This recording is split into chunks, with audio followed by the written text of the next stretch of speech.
Alhamdulillah. Mes honorables frères et sœurs, beaucoup se plaignent de ne pas avoir assez de temps. Beaucoup se plaignent de ne pas avoir assez d'argent. Beaucoup se plaignent de leur état physique, de ne pas avoir une bonne santé.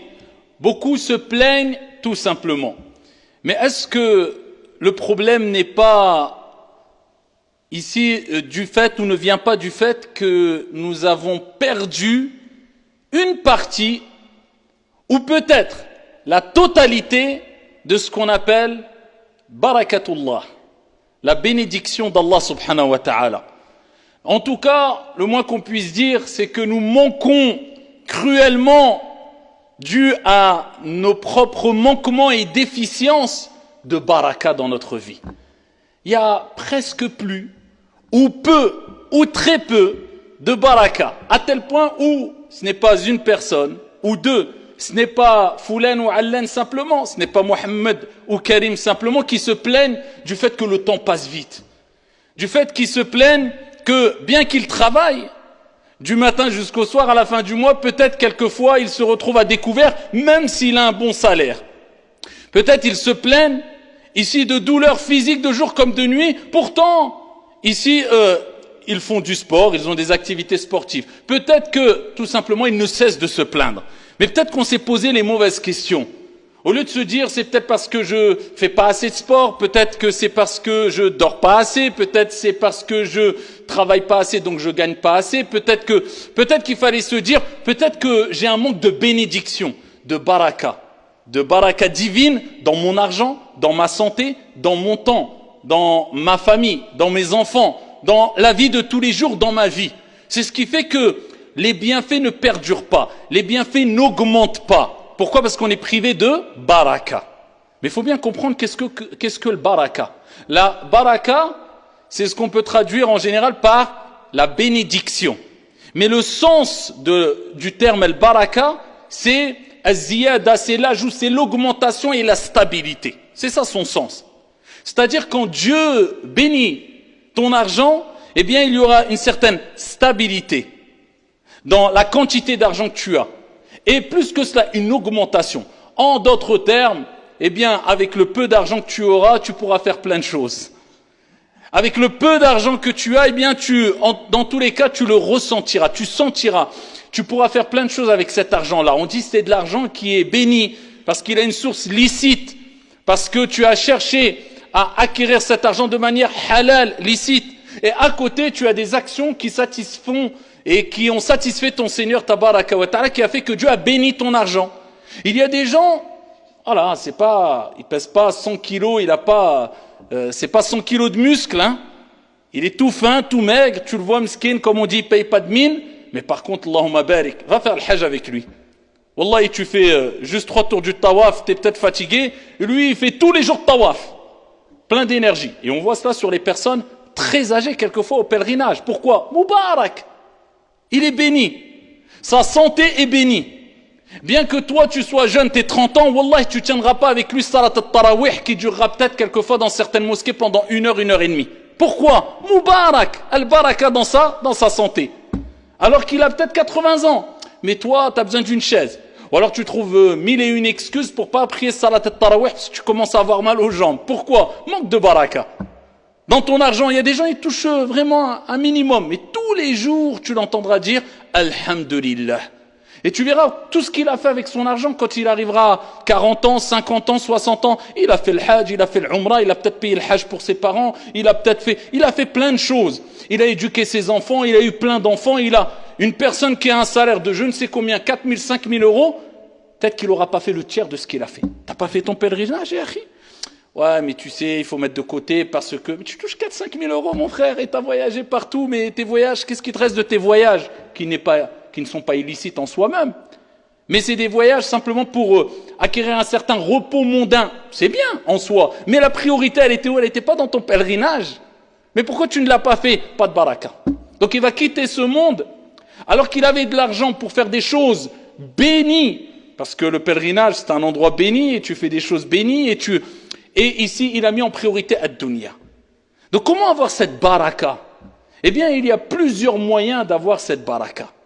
afin de ne plus faire partie de ces personnes-là, comme je vous ai dit, qui ne cessent de se plaindre parce qu'ils ne ressentent rien. En fait, dans tout ce qu'ils font, il n'y a plus de goût, il n'y a plus de plaisir, ça ne dure pas, il n'y a pas de stabilité et il n'y a pas d'augmentation.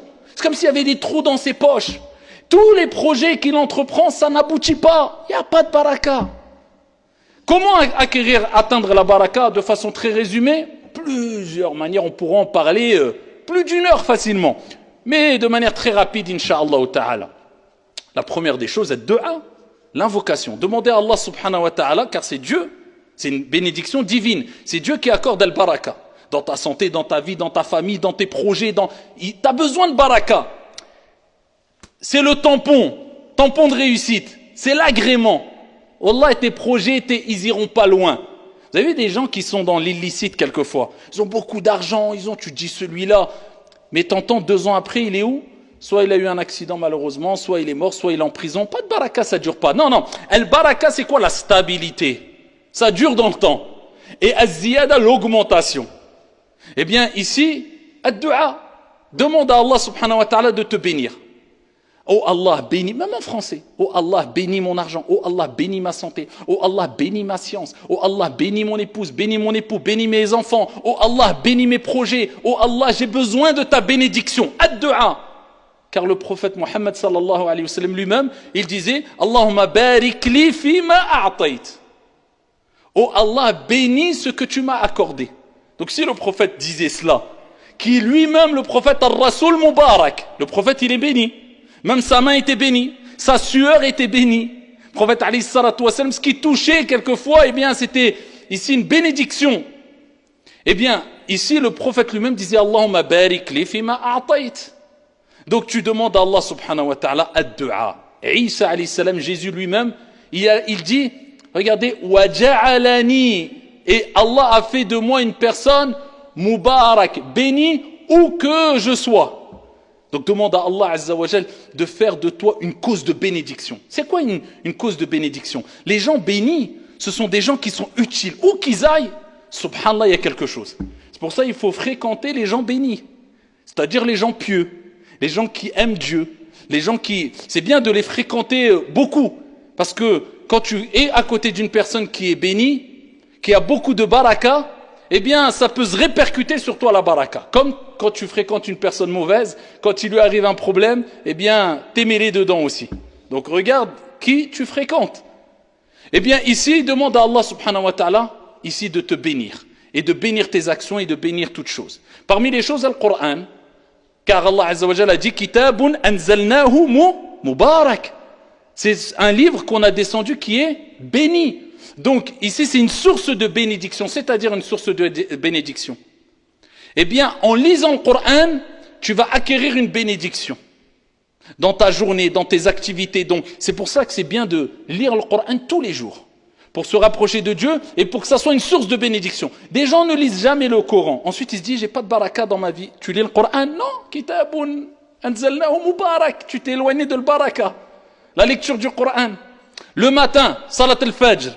Si tu ne pries pas salat al-fajr à l'heure, si tu ne commences pas ta journée avec Bismillah, au nom d'Allah, ici c'est une image, as-salah, en mentionnant le nom d'Allah, comment veux-tu avoir la bénédiction d'Allah subhanahu wa ta'ala dans ta journée? Alors que le prophète alayhi salatu wa salam, regardez ce qu'il dit dans Fis Sahih, Allah subhanahu wa ta'ala, il a béni pour ma communauté, le prophète alayhi salatu wa salam, il dit, Allah a béni pour ma communauté le matin, la matinée. Pour ça, ce que tu fais le matin, tu ne le feras pas l'après-midi. Pourquoi le matin est béni? Et pour commencer ta journée, et que ta journée soit bénie, commence par le nom d'Allah, à savoir, as-salah. As-salatu khayrun min an-nawm. La baraka est dans salat al-fajr. Tu commences ta journée, avant d'entamer ta journée, tu fais quoi? Tu pries. Avant de manger, tu fais quoi? Tu dis Bismillah. Avant d'entreprendre une chose, eh bien, cette chose doit être précédée par le nom d'Allah. Par une ibada.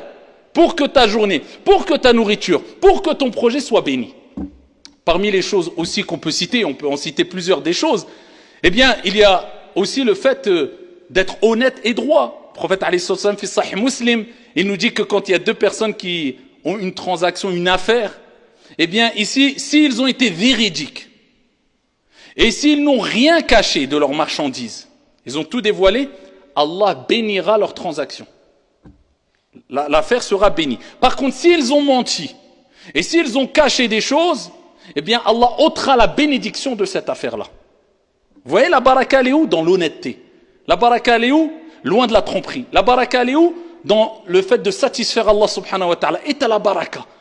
C'est-à-dire que tu vas vivre heureux, serein, apaisé. L'argent halal, pas l'argent haram, rapporté par Al-Bukhari. Le prophète sallallahu alayhi wa sallam a dit toute personne qui gagne de l'argent halal de manière licite, Allah va bénir son argent. Et toute personne qui gagnera son argent de manière haram, illicite, Allah ôtera la bénédiction. Et il sera comment? Regardez l'image qu'a donné le prophète alayhi salatu wa sallam. Dit celui qui gagne de l'argent illicite, il ne sera jamais rassasié. Comme celui qui mange sans être rassasié. Il donne une image, traduction du sens.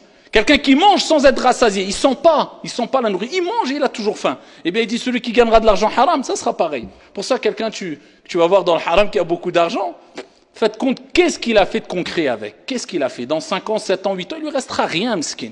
Même ça sera une source de malheur pour lui. Donc la baraka elle se trouve aussi dans l'argent halal. Et d'en mettre dans ta vie comme priorité la religion. La religion n'est pas une option. La religion est une conviction. La religion est ma priorité. Et ensuite, le reste, toutes les activités mondaines, professionnelles, c'est bon, c'est important, et il faut que je consacre du temps, mais la priorité, c'est ma religion. Quand tu fais devancer pour Dieu ce que Dieu aime le plus, Dieu fera devancer pour toi ce qui est le meilleur pour toi en bénissant ton travail, tes activités et ta religion et ta vie d'ici-bas et de l'au-delà.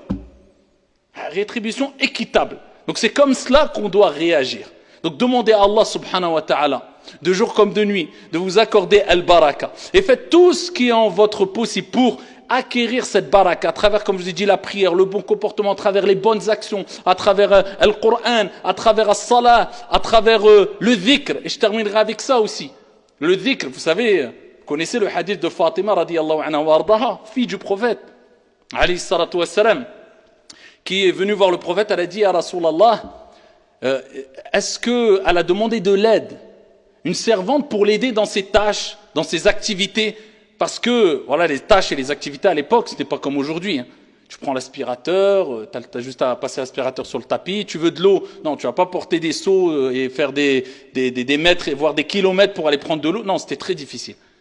Et le prophète lui a dit, je vais te donner meilleur que cela. Vous connaissez le hadith, il lui a dit, avant de dormir tous les soirs, regardez, elle est où la baraka? Dans la santé, pour avoir de la force.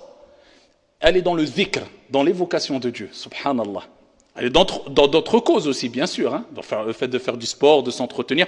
Mais nous, en tant que croyants, on a cette conviction. Elle est dans le rappel de Dieu. Il lui dit, avant de dormir, tu dis 33 fois subhanallah, 33 fois alhamdulillah et 34 fois Allahu Akbar. Eh bien, après qu'elle ait mis en application cette recommandation prophétique, eh bien, elle n'a plus eu besoin d'aide. Alhamdulillah. Elle a eu une bénédiction telle que, eh bien, elle se suffisait d'elle-même. Elle n'avait plus besoin d'aide pour ses tâches ménagères et elle avait une facilité. Ça, c'est un conseil qu'on a à donner pour les hommes et pour les femmes, et particulièrement les femmes qui se plaignent quelquefois en disant j'ai trop de tâches, de responsabilités à la maison, les enfants, etc. Eh bien, est-ce que tu as béni ta journée? Est-ce que tu as fait les causes pour que ta journée soit bénie? Est-ce que tu as fait du dhikr? Est-ce que tu as commencé par la prière à l'heure? Est-ce que tu as fait tes invocations du matin? Est-ce que tu as fait tes invocations du soir? Est-ce que tu as lu le Coran en priorité pour qu'il y ait une bénédiction dans ta journée? Si la réponse est oui, eh bien t'inquiète pas, ça va se faciliter pour toi. Les choses vont s'arranger. Si la réponse est non, eh bien c'est de ta faute. Tu as cherché où il ne fallait pas chercher l'aide et l'assistance. Et la force physique. Eh bien, Ali ibn Abi Talib, son mari, il a dit depuis ce jour-là, je n'ai plus jamais délaissé cette invocation. Ali ibn Abi Talib radiyallahu anhu wa arda. Et pour terminer, et là je termine vraiment, n'oubliez pas cette taqwallahi tabaraka wa ta'ala qui est très important, à savoir s'éloigner des péchés et obéir à Allah au maximum. Plus tu obéiras à Allah, plus ta vie sera bénie. C'est pour ça qu'Allah dit dans le Coran وَلَوْ أَنَّ أَهْلَ الْقُرَىٰ آمَنُوا وَاتَّقَوْا لَفَتَحْنَا عَلَيْهِمْ بَرَكَاتٍ مِنَ السَّمَاءِ وَالْأَرْضِ وَلَكِنْ كَذَّبُوا. Allah a dit si les habitants des cités avaient cru et étaient pieux, avaient adoré Allah, avaient obéi, nous aurions certainement ouvert pour eux les bénédictions du ciel et de la terre. Mais ils ont démenti, alors on les a saisis pour ce qu'ils avaient acquis. Donc la baraka elle est dans l'obéissance d'Allah subhanahu wa ta'ala. Wallahu ta'ala a'la wa a'lam wa ahkam.